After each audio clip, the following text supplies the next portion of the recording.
77 سال کے تجربے کے بعد سوال یہ پیدا ہوگا کہ ابھی ہم آزاد ریاست ہیں یا نوآبادیات ہیں. ایک دن کی بات تو ہے نہیں، 10 دن کی بات تو ہے نہیں، 10 سالوں کی بات تو ہے. اسٹیبلشمنٹ کو اس خرابی کا ذمہ دار سمجھتا ہوں، اور جن لوگوں نے کمپرومائز کیا ہے اس کو بے بس سمجھتا ہوں، کٹ پتلی سمجھتا ہوں. چاہے وہ پارلیمنٹ ہے، چاہے وہ گورنمنٹ ہے، چاہے وہ کیبنٹ ہے. یہ چیزیں جب تک ہمارے ملک میں رہیں گی اور جب تک ہمارے ملک کے اندر ہم ہر لمحے جو ہے کمپرومائز کرتے رہیں گے تو کبھی جمہوریت نہیں آ سکے گی. ایسے پھر لوگوں کے کرب سے گزرتے ہیں، باہمی اختلافات سے گزرتے ہیں، دشمنیوں سے گزرتے ہیں، تلخیوں سے گزرتے ہیں، اور ان کے ووٹ کا کوئی نتیجہ نہیں ہے، نتیجہ کسی اور. جہاں تک ہے پراکسی وار، حضرت ہمیں پاکستان کو پراکسی لیول سے نکالنا ہوگا جی. اس وقت تک ہم پراکسی لیول پہ ہیں جی. ہم نے ہمیشہ اپنے ملک میں دوسروں کی جنگ لڑی ہے.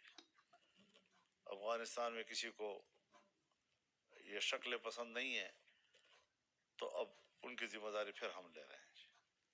تو حالات جب خراب ہو جاتے ہیں پھر تو آپ کو بیانیہ تو دینا پڑتا ہے جی. بیانیہ تو بڑا زبردست شخصیت ہے جو پوری صوبائی اسمبلی اور پریزیڈنسی کو خریدنے کی صلاحیت میں. آئین بھی برائے نام ہو گیا ہے. اگر برائے نام ہو جائے گا پھر ملک کا کہاں رہے گا جی. ہماری جو ساری کمٹمنٹ جو ہے وہ آئین پہ کھڑی ہے جی. اگر آئین کی کوئی حیثیت نہیں ہے تو پھر تو آمریت ہے، پھر تو ڈکٹیٹرشپ ہے، پھر تو بادشاہت ہے. تو ان چیزوں سے اگر ہمیں نکلنا ہے تو ایک صحیح سمت کا تعین ہم نے مل کر کرنا ہوگا جی. اس طرح نہیں چلے گا ایک طرفہ جی. اور ٹھیک ہے، زور زبردستی چلی گی تو پھر یہ جو کچھ ہو رہا ہے یہ سب کچھ تو زور زبردستی کا نتیجہ ہے نا جی. کہیں سے تو کوئی بھڑاس نکلتی ہے نا جی. جیسے میں نے آپ سے عرض کیا کہ اب جو سندھ کے ڈاکو ہیں وہ ایسے نہیں کہ آدھی ڈاکو ہیں. یہ دیکھیے یہ بڑے لوگ ہیں. اگر بڑے لوگ بھی اس منصب پر پہنچنے کے بعد یہ تاثر ہمیں دیں کہ میں بس ہر قیمت پر اس پوسٹ سے چمٹا رہوں گا، کیا یہ ان کے شایع نشان ہے؟ ہر چند کے قانون کہتا ہے کہ اگر حکومت کہے تو وہ جب تک نئی سیٹ اپ نہیں آتی وہ کام کرتے رہیں گے. ان کو چھوڑ دینا چاہیے تھا. بہت سے جج چلے جاتے ہیں کہ نہیں قانون مجھے بڑا اجازت دیتا ہے لیکن میرے بھی کوئی اسٹیٹس ہے، میری بھی کوئی حیثیت ہے، میں نہیں کروں گا یہ کام جی. تو ان کو تو بس میرا خیال ہے نوکریاں ہی چاہیے. نوکری ملی ہوئی ہے تو جس نے ساری زندگی اپنی جیب سے گاڑی میں پیٹرول نہیں ڈالا، اب وہ گھر جائے گا تو اپنے جیب سے پیٹرول ڈالے گا. عادت ہی نہیں ہے اس کو پھر ایکسٹینشن مانگتے ہیں. بالکل ٹھیک ہے، پھر اس کے بعد نواز شریف اطمینان کے ساتھ بیٹھ جائیں. وہ بینیفیشری ہے، ملک جائے گا. اگر یہ بینیفیشری ہے کہ اس کا اقتدار بن گیا، پنجاب میں اس کی حکومت بن گئی، یا اگر اس کو فائدہ کہتے ہیں تو پھر ملک کو جانے دو. اس کا معنی ہے کہ ملک کو کوئی پرواہ نہیں اس کی. پنجاب ٹھنڈا پڑا ہوا ہے، میرے سرزمین پہ آگ لگی ہوئی ہے، ان کو پرواہ ہی نہیں ہے. پارلیمنٹ بیٹھی ہوئی ہے، اتنی بڑی پارلیمنٹ، چھوٹی چھوٹی باتوں میں ہنگامہ ہو رہا ہے. کوئی بلوچستان کی بات نہیں کر رہا، کوئی کے پی کی بات نہیں کر رہا، کوئی ان واقعات کی بات نہیں کر رہا. تو اس کا معنی یہ ہے کہ پنجاب اور سندھ نے دو صوبوں کو اپنے حال پہ چھوڑ دیا ہے نا. پارلیمنٹ کی اکثریت تو ان کے پاس ہے. اور کوئی بات ان حالات کو جس لیول پر نظر انداز کیا جا رہا ہے، پارلیمنٹ کے لیول پر جس طرح نظر انداز کیا جا رہا ہے، اس پارلیمنٹ پہ تنقید ہو رہی ہے کہ ان حالات پہ تم کن باتوں پہ بحث کر رہے ہو. ابھی ہم جائیں گے، تقریر کریں گے، صاحب یہ تو پریزیڈنشل اسپیچ جو ہے اس پہ بات کرنی ہے، آپ اس سے باہر نہ جائیں.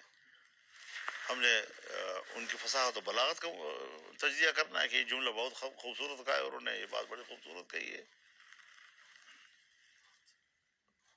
یہ تو روایتی تقریر ہے. ہم نے مسائل پہ بات نہیں کرنی. اب تو پارلیمنٹ خاموش ہے مکمل طور پر. اب یہ سارے کام جو ہے وہ ہمارے 6-7 اراکین نے کرنے ہیں. یہ پورا ایوان اور اس کی ذمہ داری کس طرف ہے جی. اس طریقے سے ملک نہیں چلتے حضرت جس طرح یہ لوگ چلا رہے ہیں. اور ہمارے اب حوصلے جواب دے رہے ہیں. مایوسی اور امید کی بات ہے نہ کریں. سخت ناراضگی ہے اور ان ناراضگی کے ساتھ ہم ایسے لوگ گزرنے دیں. ایک دفعہ رمضان گزرنے دیں. ہمیں اپنی پارٹی کا پالیسی کونسل جو ہے اس کا اجلاس کرنے دیں. پھر اس کے بعد دیکھتے ہیں کہ کیا. یہ تو اگر تو حکومت یا اسٹیٹ کی طرف سے کوئی رابطہ ہو جاتا ہے تو پھر ہم بیٹھ کر غور کریں گے کہ کیا ہم اس پوزیشن میں اب ہیں یا نہیں. اندر کے حقائق کیا ہیں. دو طرفہ صورتحال کی جو اصل حقیقت ہے وہ کیا ہے. اگر تو ایسا ہے کہ ہم واقعی اس میں ایک کامیاب رول ادا کر سکتے ہیں, حالات کو دوبارہ اپنے طبیعی حالت پہ واپس لا سکتے ہیں, تو پھر اور طرح سوچیں گے. اگر یہ کہ ایسے خواہ بیچ میں پڑنے والی بات ہے اور سوائے گالیاں کھانے اور لعنت ملامت لینے کے لیے ہم نے جانا ہے تو پھر تو کوئی فائدہ نہیں. اتنے اندھے نہیں ہیں. لمحہ لمحہ کی صورتحال سے ہر آدمی آگاہ رہتا ہے. اور لیکن پالیسی لیول کے جو معاملات ہیں وہ عوام تک اس کی رسائی نہیں ہے. سیاستدانوں تک بھی اس کی رسائی نہیں ہوتی, اور نہ مسلح تنظیموں کی طرف سے نہ ہمارے مسلح افواج کی طرف سے. وہ اپنے معاملات کو لوگوں کے مشاورت کے لیے سامنے رکھنے کے لیے تیار نہیں ہے. تو پھر ظاہر ہے جی کہ اندھے پن میں جو حکومت کر رہے ہیں وہ ڈمی ہے, وہ ایک کٹ پتلی ہے. وہ سوچتی ہی نہیں ہے اس بات پر کہ ہم نے کیا کرنا ہے جی. ورنہ آج کم از کم پارلیمنٹ میں یہ موضوع ہونا چاہیے تھا کہ ملک امن و امان پر بات کریں. یہ موضوع ہونا چاہیے تھا کہ او خواجہ فریض پہ بات کریں, تاکہ ہر کارکن بولے, ہر رکن بولے پارلیمنٹ کا. لیکن نہیں, اس کی طرف توجہ ہی نہیں جا رہی. میڈیا کے اندر بھی وہ رابطہ ہو گیا, وہ فلاں کے ساتھ ملاقات ہو گئی.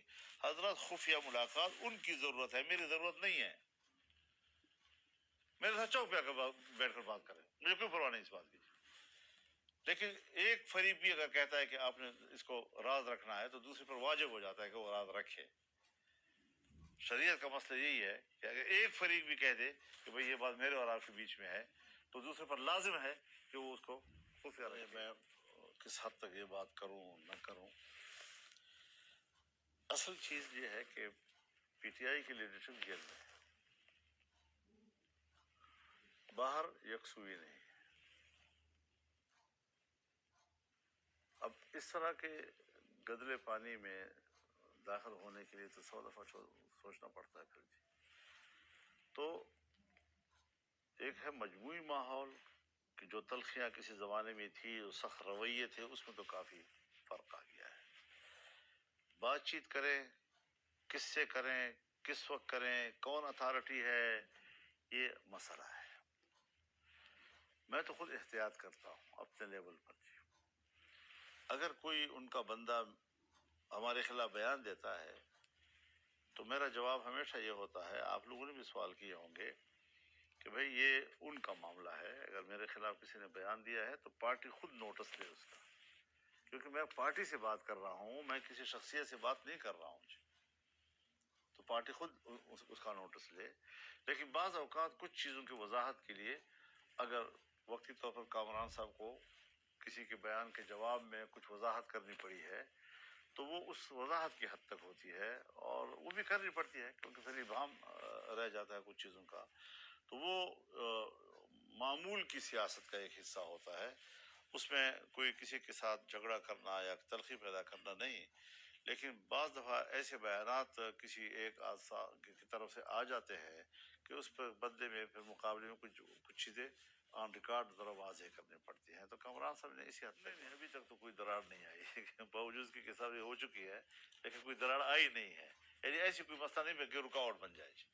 یعنی جب ان کے بیانات میرے خلاف اس کو ہم رکاوٹ نہیں بنا رہے تو پھر اگر اس کے جواب میں کوئی وضاحت دینی ضروری سمجھی گئی, اور وہ بھی ہم ایک دوسرے ساتھی کے ذریعے کر لیتے ہیں, تو انہوں نے بھی کوئی اس کا نوٹس نہیں لیا. وہ اپنا جو رابطے میں ہے وہ رابطے میں ہے, جو ہم سے گفتگو کرتے ہیں. ہم نے کمیٹی بھی بنائی ہوئی ہے, سب کمیٹی بھی بیٹھتی ہے, بات کرتی ہے. ہم اسی کے ساتھ ہم کسی انڈیویجول کے بیان کا پارٹی کی سطح پر رابطہ نہیں, جواب نہیں دیں گے.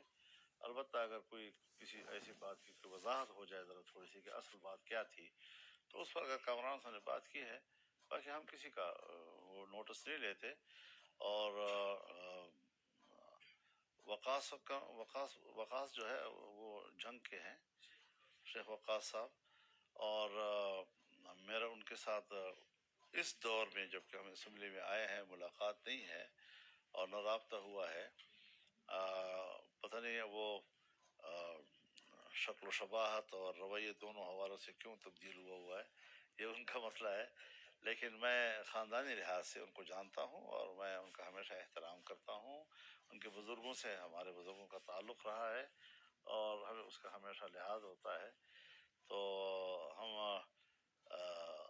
نوابزادہ نصر اللہ خان مرحوم فرمایا کرتے تھے کہ بھئی جو ہمارا کسی کے ساتھ ایک ذاتی تعلق ہوتا ہے تو اس میں ہم قدم میں کہ کوئی حکومت نہیں، کہ کوئی حکومت نہیں ہے. اس وقت کوئی تھانہ نہیں ہے، کوئی پولیس نہیں ہے. مغرب کے غروب سے پہلے سے پولیس ختم ہو گئی ہے اور صبح سورج نکلتے تک پولیس نہیں ہوگی. اور کچھ بھی تھانوں کے اندر چلے جاتے ہیں، اپنے آپ کو سکور کر لیتے ہیں. پبلک جانے اور مسلح لوگ جانے سارے سڑکیں ان کے ہاتھ میں، گاڑیاں ان کے ہاتھ میں. اور ہم اپنے انڈیویجول جو ہمارے کوئی ایفرٹس ہو سکتے ہیں کہ بھائی یہ چیزیں ٹھیک نہیں ہے، یہ نہیں ہونے چاہیے. کچھ دوست سامنے آ جاتے ہیں، ان سے کہہ دیتے ہیں کہ بھائی یہ چیزیں آپ کیوں خراب کر رہے ہیں جی. تو اگر ہم کچھ تھوڑا سا خود کچھ چیز سنبھال لے تو سنبھال لیتے ہیں جی، اپنے تعلقات کی وجہ سے کسی شخصیت کو استعمال کر کے بیچ میں، ورنہ تو حضرت کچھ بھی نہیں ہے جی. حضرت سب سے پہلے عام طور پر یہ ہوتا ہے کہ ملک اپنی جگہ پر قائم ہوتا ہے، اس کے استحکام کا کوئی سوال نہیں ہوتا. کہیں کمزوری آتی ہے تو ٹھیک ہے، نوٹس لے لیا جاتا ہے، وہ چیزیں حل ہو جاتی ہیں. لیکن اور زیادہ تر فوکس کرتے ہیں سیاسی اختلافات پہ، گورنمنٹ اپوزیشن ٹو گورنمنٹ چلتا رہتا ہے سارا سلسلہ. لیکن یہاں تو اس وقت اسٹیٹ خطرے میں ہے جی. تو پرائرٹی جو ہے وہ اس وقت ہماری تو یہی ہے کہ اب اگر کسی کو اس کا احساس نہیں ہے، اس لیے احساس نہیں ہے کہ وہ لاہور میں بیٹھا ہوا ہے یا وہ ملتان میں بیٹھا ہوا ہے یا وہ یہاں پنڈی اسلام آباد میں بیٹھا ہوا ہے اور یہاں کی زمین ٹھنڈی ہے، تو یہ پھر یہ تو پاکستان جی کے سیاسی گفتگو، سیاسی روابط ملک کے اندر رہتے ہوئے تو مسلسل جنگ مسئلے کا حل نہیں ہوتا جی. اس میں تو معاملات اور خراب ہو رہے ہیں جی. آپ کے ریلوے کو روک لیا، متضاد خبریں، متضاد دعوے وہ آ رہے ہیں. اور اگر صرف ایک بیانیہ کو نہ دیکھا جائے اور ہر ایک بیانیہ کو سامنے رکھا جائے تو یہ ناقابل بیان واقعہ ہے جی. یعنی ملک کے لیے بہت ہی تباہ کن واقعہ ہے جی. پھر اس میں ہمیں یہ بھی دیکھنا ہے کہ اگر کوئی خارجی قوت اس میں ملوث ہے تو اس کا راستہ کیسے روکنا ہے جی. صرف پبلک کی ہمدردیاں حاصل کرنا یا دوسرے کے بیانیے کو کمزور کرنے کے لیے یہ کافی نہیں ہوتا جی. حقائق کی بنیاد پر ہمیں اس کے لیے ایک اسٹریٹجی پھر بنانی پڑے گی.